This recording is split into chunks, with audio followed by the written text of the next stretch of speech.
On Christmas morning, my son Silas called and said, "Dad, maybe he should just stay home this year." He meant my 19-year-old Danny, my autistic son. I didn't argue. I simply said, "I understand," and hung up. That evening, Danny and I created our own Christmas. By nightfall, my phone was buzzing nonstop, 25 missed calls. I had no idea that our quiet decision would soon become the story that changed everything. I'm grateful you're here listening to this story. Before I tell you what happened next, I'd love to know, where in the world are you watching this from? The smell of cinnamon rolls filled our little house on Cedar Avenue as Christmas morning light streamed through the kitchen windows. I stood at the counter watching my 19-year-old son Danny's fingers dance across the old upright piano we'd moved to the living room years ago.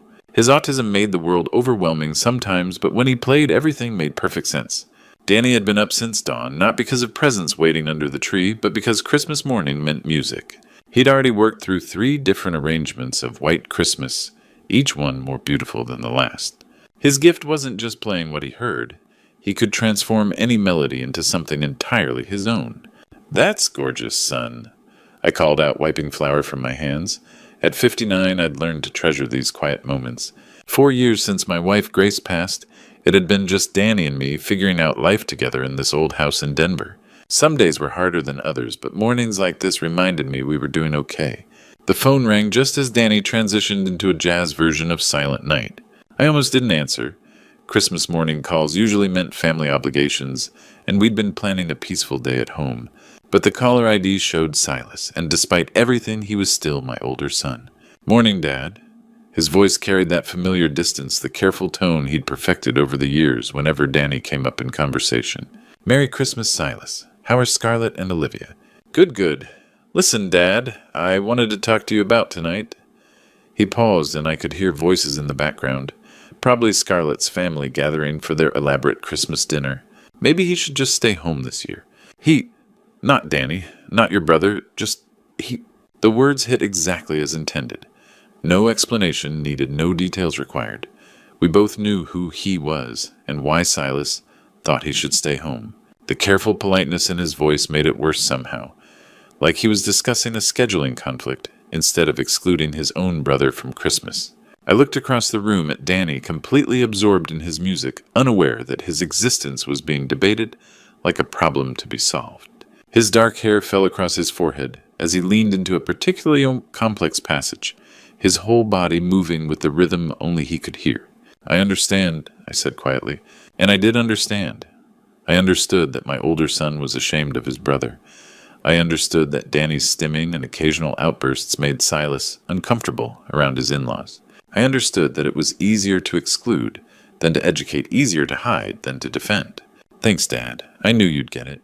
Maybe we can do something next week, just us." Just us. The phrase hung in the air after he hung up, bitter as burnt coffee. Danny looked up from the piano, his brown eyes bright with the joy that music always brought him. "Dad, do you want to hear the song I wrote for Mom?" My chest tightened. Every Christmas he composed something new for Grace, playing it to her photo on the mantel. This year's piece would be beautiful, heartbreaking, and completely wasted on an empty house if we followed Silas's plan. I walked over and sat beside him on the piano bench, the same spot where Grace used to sit during his evening concerts. "Are we going to have Christmas dinner with Silas tonight?" "Dad," Danny asked, his voice hopeful in that innocent way that always broke my heart. The question hung in the air. I could lie, make excuses, protect him from the truth for another year, or I could do something different. "You know what, Danny, we'll make our own Christmas." His face lit up with the kind of pure happiness that reminded me why I'd fight the whole world for this kid. By 3 o'clock that afternoon, I'd made up my mind. Danny deserved better than hiding at home because his brother was embarrassed. I grabbed my coat and turned to him. "Get your jacket, son. We're going out." The Riverside Community Center sat just 6 blocks from our house, a modest brick building that hosted everything from senior yoga to kids' birthday parties. I'd heard Helen Martinez, our neighbor from 2 streets over, mention their Christmas potluck for folks spending the holiday alone. Seemed like the perfect place for our own Christmas celebration. Helen's face lit up when she saw us walk through the double doors. "Emmerich, Danny, I'm so glad you came." She wore a bright red sweater with a reindeer that had actual jingle bells, and her smile was warmer than any fancy family dinner could ever be. The main hall buzzed with quiet conversation. About 30 people milled around tables covered in mismatched dishes, homemade casseroles, store-bought cookies, someone's famous green bean salad. These weren't society folks putting on airs. These were real people, elderly widows, single parents working holiday shifts, college students too far from home. Danny hung close to my side, at first overwhelmed by the unfamiliar voices and holiday music playing from someone's portable speaker. But Helen had a gift for making people comfortable. "Danny, I remember your mom mentioning you play piano," she said gently. "We've got that old upright in the corner if you'd like to try it out. No pressure, just if you feel like it." I followed his gaze to the corner where a weathered piano sat beneath strings of twinkling lights. Someone had placed a small poinsettia on top, and sheet music was scattered across the bench. Danny's eyes held that familiar spark I knew so well. "It's okay if you want to play," I told him. He approached the piano like he was meeting an old friend. His fingers found the keys, testing the tone, adjusting to the slightly out-of-tune middle C. Then, without any fanfare, he began. What started as Silent Night became something else entirely. Danny's version wove in jazz harmonies I'd never heard before, building layers of melody that seemed to wrap around the room like a warm blanket. Conversations stopped. Forks paused halfway to mouths. Even the kids playing in the corner grew quiet. When the last note faded, the silence stretched for several heartbeats. Then applause erupted. Not polite party clapping, but the kind of appreciation reserved for something truly special. "That was incredible," whispered Mrs. Patterson, an elderly woman I'd seen walking her dog around the neighborhood. "Just beautiful." Helen had tears in her eyes.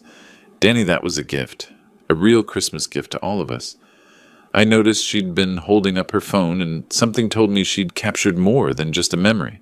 As we helped clean up later, people kept approaching Danny with genuine warmth. No awkward stares, no whispered questions about his condition, just appreciation for what he'd shared with them. Walking home under the streetlights, Danny hummed his arrangement while snow began to fall. For the first time all day, I felt like we'd made the right choice. That feeling lasted exactly until we stepped through our front door, and I saw my phone blinking with notifications. 25 missed calls. I woke up Boxing Day morning to my phone buzzing like an angry wasp. 7:30 a.m. and notifications were pouring in faster than I could read them. Facebook text messages, voicemails, my phone hadn't stopped since we'd gotten home. Helen had posted the video. "Christmas Miracle Boy." She'd titled it with a simple caption, "Sometimes the most beautiful gifts come from the most beautiful hearts." This young man made our Christmas unforgettable. The numbers were staggering. 50,000 views overnight, 1,000 shares, 500 comments, and they kept coming. "This made me cry at work," wrote someone named Jennifer from Ohio. "What a gift," commented a music teacher from Portland. "Beautiful soul, this is what Christmas is really about." I scrolled through comment after comment, my coffee growing cold, as strangers from across the country poured out their hearts. Parents of autistic children sharing their own stories. Musicians praising Danny's natural talent. People simply moved by the pure joy they'd witnessed. By noon, the video had jumped platforms. Someone had shared it to TikTok, where it exploded again. YouTube versions started appearing with titles like "Autistic Teen's Christmas Piano. Performance will make you believe in magic." The hashtag Christmas Miracle Boy was trending in Denver, then Colorado, then nationally. Danny wandered into the kitchen around 10, completely oblivious to the digital storm swirling around him. "Morning, Dad. Can we have pancakes?" "Sure, son." I tried to keep my voice steady as my phone rang for the dozenth time. Channel 7. News this time. "Mr. Sullivan. This is Maria Rodriguez from Denver 7. We'd love to do a feature story on your son's incredible performance yesterday. Would you be available for an interview? An interview on television about Danny." I looked at my son happily mixing batter and humming yesterday's arrangement. He had no idea that millions of people were watching him, sharing his music, calling him a miracle. To him, it was just another morning, just another song. "I'll need to think about it," I told the reporter. But they kept calling. The Denver Post wanted a story. Good Morning Colorado requested a live appearance. Radio stations, podcasts, even a talent agent from Los Angeles, who somehow got my number. "Dad, why is your phone so noisy?" Danny asked, covering his ears as another call came in. "People liked your music, son. They really, really liked it." His face lit up with that pure happiness that had no agenda, no calculation. "That's nice. Can I play more songs for them?" The innocence of it broke my heart. While the world was discovering Danny's gift, his own brother had wanted to hide him away. The irony wasn't lost on me. Strangers were celebrating what family had rejected. By evening, I'd given 3 phone interviews and declined a dozen more. The story was spreading beyond Colorado now. Christmas Miracle Boy had over 2 million mentions. Videos of Danny's performance were being shared in languages I couldn't even identify. I was scrolling through messages of support when my phone rang with a familiar number. Silas. For the first time in months, I almost didn't want to answer. Dad, we need to talk. His voice was different. Careful but not cold. Almost apologetic. I'm listening. We saw the video. Everyone's seen the video. Scarlett's been getting calls all day from friends asking about Danny. He paused. Maybe we made a mistake yesterday. 10 days later, Silas called with an invitation that caught me off guard. Dad, it's Olivia's birthday this weekend. She specifically asked if Grandpa and Uncle Danny could come. Scarlett and I talked, and we'd really like you both there. No mention of the video. No acknowledgement of what had happened on Christmas. Just a simple invitation that felt almost normal. I stared out the kitchen window where Danny was building the snowman, his cheeks red with cold and joy. The viral video had brought interview requests from 3 more news stations, but we declined them all. Danny was happy just being Danny. You sure about this, Silas? Of course, Dad. Olivia's been talking about it all week. She wants Uncle Danny to play Happy Birthday on the piano. Saturday afternoon found us standing on the doorstep of Silas's house in Highlands Ranch, a sprawling suburban palace with balloons tied to the mailbox and luxury cars lining the circular driveway. Scarlett opened the door wearing a smile that didn't quite reach her eyes. Emmerich Danny, so wonderful you could make it. Her voice carried that practiced cheerfulness of someone hosting a party they weren't entirely comfortable with. Olivia, however, was genuinely thrilled. She launched herself at my legs with 8-year-old enthusiasm. Grandpa, you came, and Uncle Danny. She grabbed Danny's hand without hesitation, chattering about her new bike and the chocolate cake waiting inside. The backyard was full of families from Scarlett's country club circle, parents whose kids attended the same private school as Olivia. They smiled politely when introduced, but I caught the subtle glances the way conversations paused, when Danny stimmed or hummed quietly to himself. He's the one from the video, I heard someone whisper. For an hour, everything seemed promising. Danny played games with the kids, his gentle nature winning over even the most hesitant children.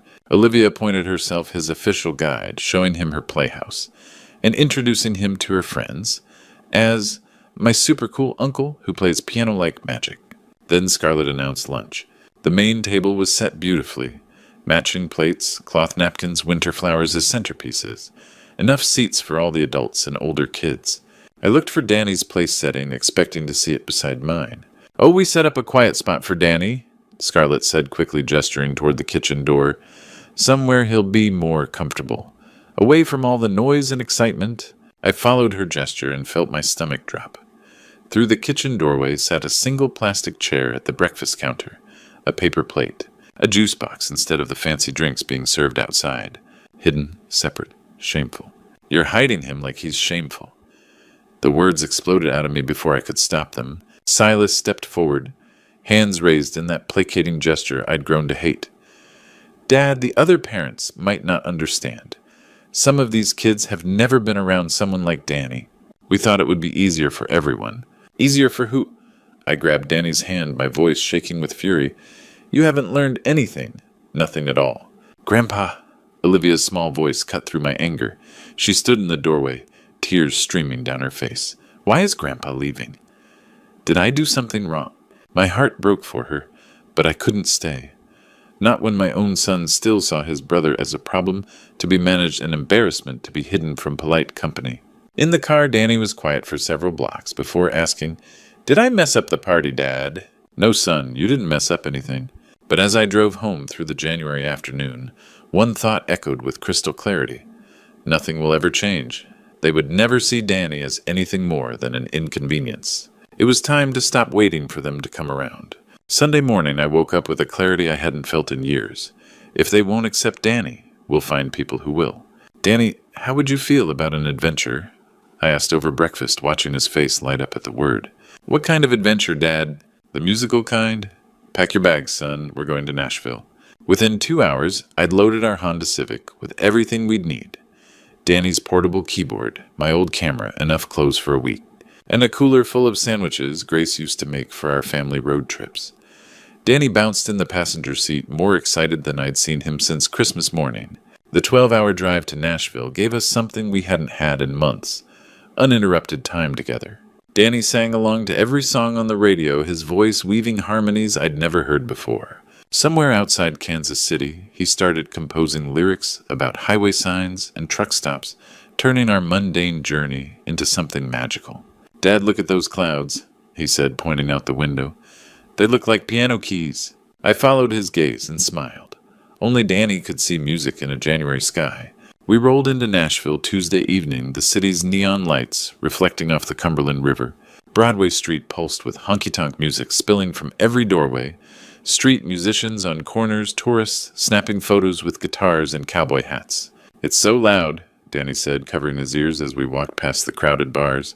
"We'll find somewhere quieter," I promised. Wednesday morning brought us to Centennial Park, where a weathered, upright piano sat under a pavilion, part of Nashville's Play Me I'm Yours public art project.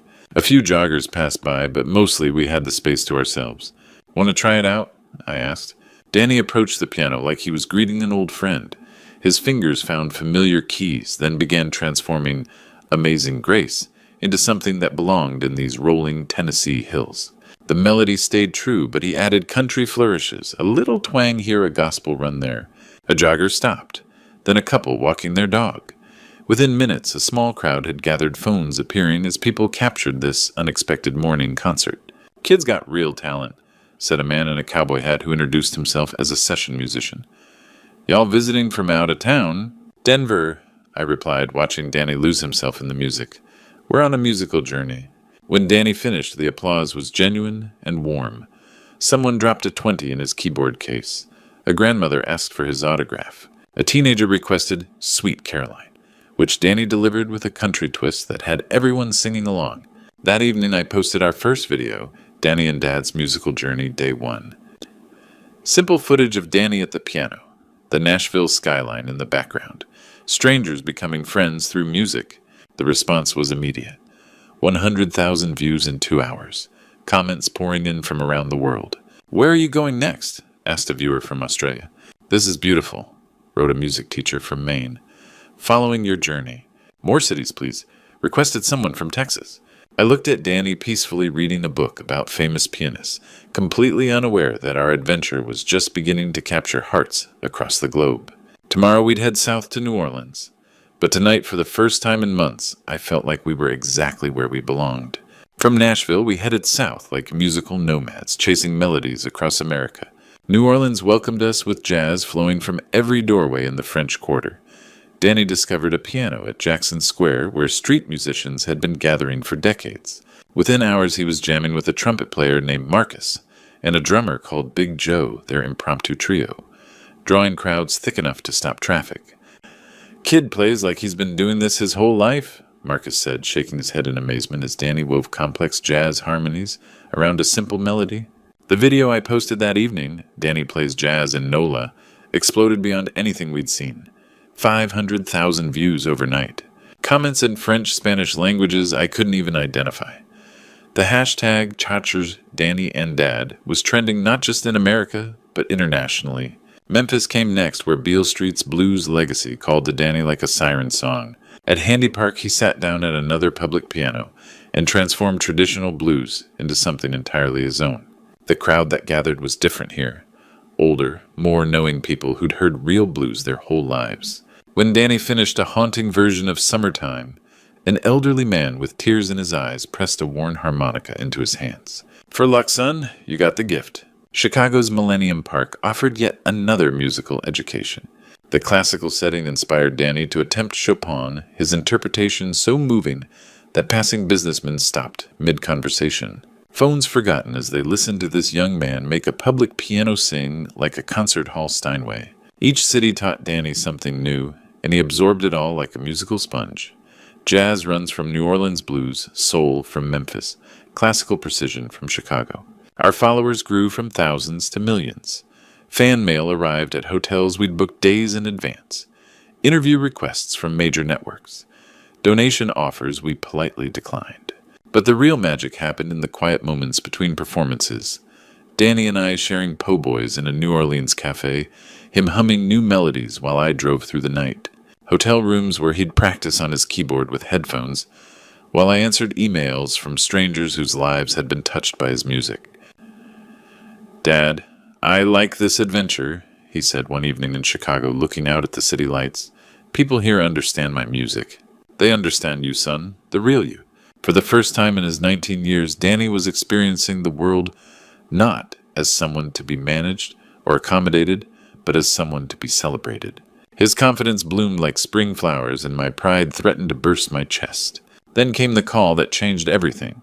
"Mr. Sullivan, this is Frederick Harrison from Carnegie Hall. We've been following Danny's journey, and we'd like to invite him to perform on our main stage." I nearly dropped the phone. "Carnegie Hall, are you serious?" "Completely serious. We have an opening on Valentine's Day. Would Danny be interested?" I looked at my son, who was composing something new on his keyboard, completely absorbed in creating beauty from nothing. "Danny, how would you feel about playing at the most famous concert hall in America?" He looked up, eyes bright with curiosity. "Will there be people there who like music? The people who love music most in the world?" "Then yes, please." As I confirmed the booking with Frederick, I felt something I hadn't experienced since Grace died. Pure, uncomplicated joy. We'd found our tribe, our purpose, our place in the world. For this perfect moment, nothing else mattered. The call from Frederick Harrison had barely ended when I noticed the first cracks in our perfect world. It started with the comments. Scrolling through Danny's latest Chicago video that evening, I found messages I hadn't seen before mixed in with the usual praise. "This is child exploitation. Where's social services? That man is using his disabled son for money. Someone needs to rescue this poor kid from his fame-hungry father." I frowned, refreshing the page. More appeared, all with similar language posted by accounts I'd never seen before. Emmerich Truth and Concerned Viewer seemed particularly active, commenting identical accusations across multiple videos. By morning, the negative comments had multiplied like a virus. Every platform, YouTube, Facebook, TikTok, suddenly flooded with the same accusations. The timing felt too coordinated to be coincidence. Then the media coverage shifted. Channel 7. Denver ran a follow-up piece I caught on my phone. "Local father's viral journey, inspiration or exploitation." The same station that had celebrated Danny's talent just days before was now questioning my motives. Child welfare experts are weighing in with concerns about commodifying disability, the reporter announced over footage of Danny playing piano. My stomach dropped. Someone was feeding them this narrative. The doubt spread quickly. Even longtime supporters began asking questions in the comments. Is Danny okay with all this attention? Does he understand what's happening to him? I tried to focus on the positive responses, and there were still thousands of them. But the accusations gnawed at me. Who would orchestrate something like this? Who had the motivation to destroy what Danny and I had built? The answer came with a phone call that made my hands shake. "Mr. Sullivan, this is Jennifer Martinez from Colorado Department of Human Services. We've received several reports about your son's welfare. We need to schedule an investigation." "Investigation?" My voice cracked. "Danny is perfectly fine. We're on a musical tour. Sir, we have concerns about potential exploitation of a vulnerable individual. Multiple sources have contacted us with detailed allegations. We'll need to interview both you and Danny within 48 hours, or we'll issue a warrant for his protective custody." The room spun around me. Protective custody. They wanted to take Danny away. "We're in Chicago right now preparing for a Carnegie Hall performance. Mr. Sullivan, I suggest you return to Colorado immediately. This is not optional." After she hung up, I sat on the hotel bed staring at my phone. The systematic nature of the attack, the timing, the inside knowledge of our location, it all pointed to someone who knew us personally, someone who had access to our family information, someone who felt threatened by our success. That evening, Helen called from Denver, her voice tight with concern. "Emmerich, I've been hearing things in the neighborhood. People are asking questions about why Danny isn't with his family.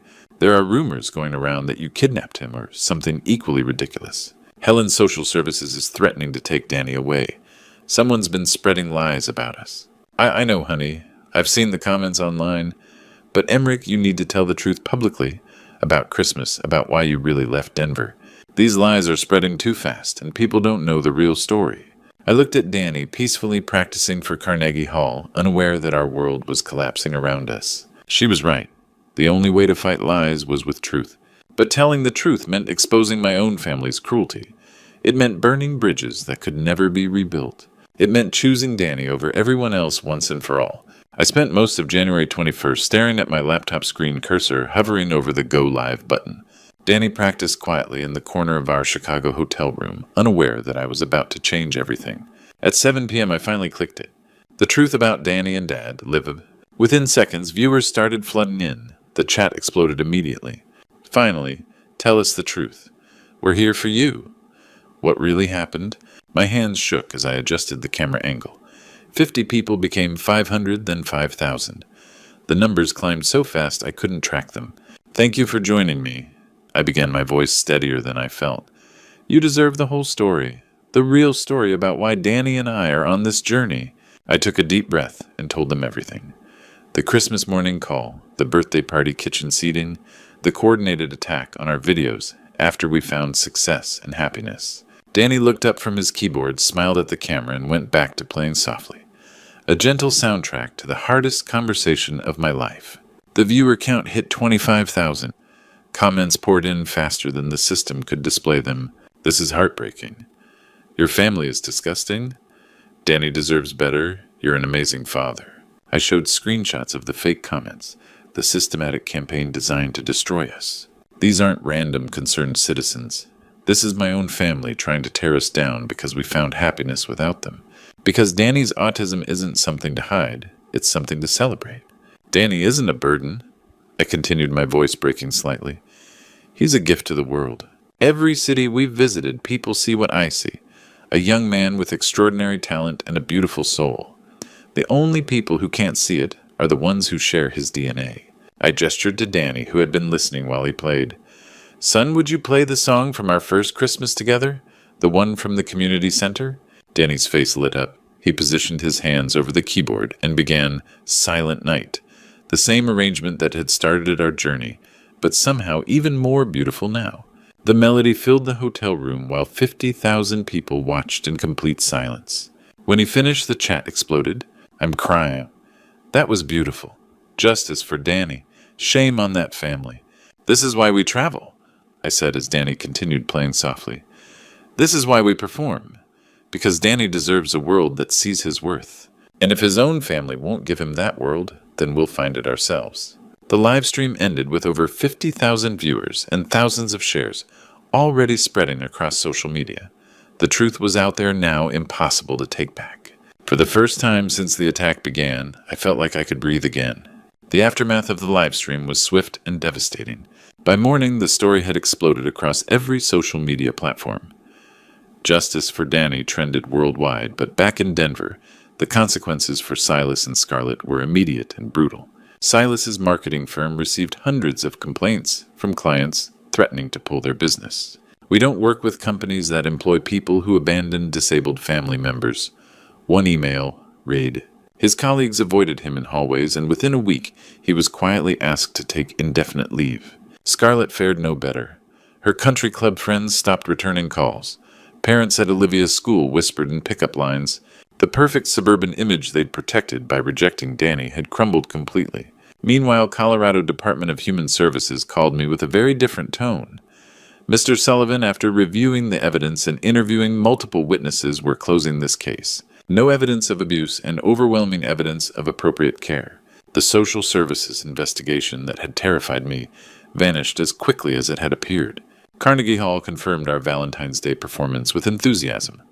We're honored to host Danny, Frederick told me. This is exactly what our stage was built for. February 14th arrived crisp and clear.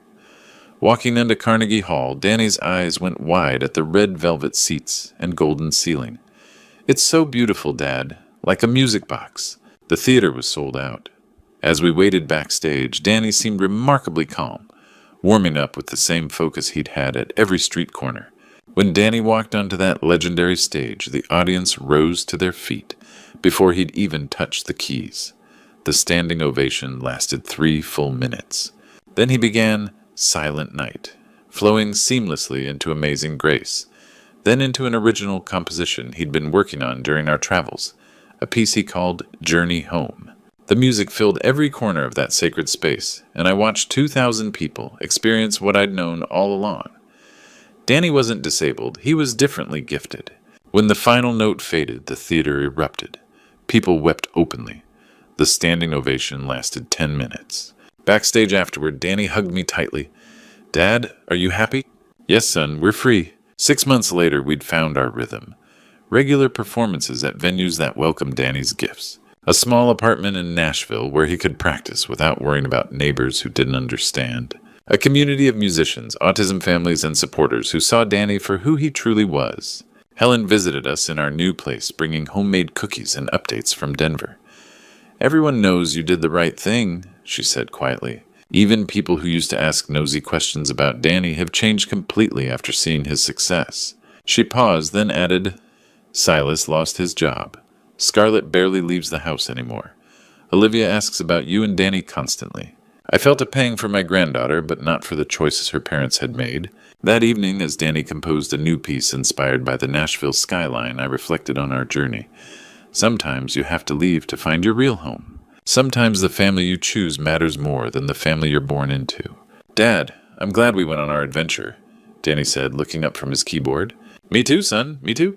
Outside our window, Nashville hummed with music, and somewhere in the distance, a street musician played for tourists and dreamers. We'd found our place in this symphony of souls who understood that different doesn't mean less. It means special. It means gift. It means exactly what the world needs. Looking back on our journey, I realized God had a plan all along. When Silas made that Christmas morning call, I thought our world was ending. But sometimes what feels like rejection is actually God's way of redirecting you towards something better. Don't be like I was for so many years, waiting for others to accept and love your child unconditionally. Don't waste precious time hoping family will change when they've already shown you who they are. I spent too long making excuses for people who saw Danny as a burden instead of the blessing he truly is. This true story taught me that real family isn't about blood relations.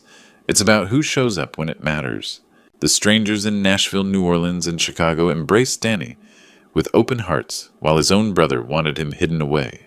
God placed these beautiful souls in our path exactly when we needed them most. If you're living a similar story, know that you're not alone. There are grandpa stories like ours happening everywhere. Fathers, mothers, grandparents, choosing love over comfort, protection over approval. These grandpa stories remind us that courage comes in many forms.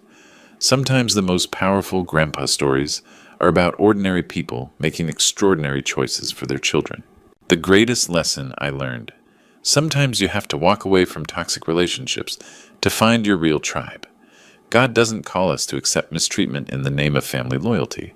He calls us to love, fiercely protect the vulnerable, and create safe spaces where everyone can flourish. Danny and I found our freedom when we stopped seeking acceptance from people who refused to give it. We discovered that the world is full of loving hearts. You just have to be brave enough to find them. Don't wait for permission to love your child fully. Don't apologize for their differences. Celebrate them, protect them, and trust that amazing plans await both of you. These true stories matter because they show us what's possible when we choose love over fear. Your true story matters too. Share it in the comments below. Has someone in your family ever surprised you with unexpected acceptance or heartbreaking rejection? Hit that subscribe button if this story touched your heart. And please share it with anyone who needs to hear they're not alone.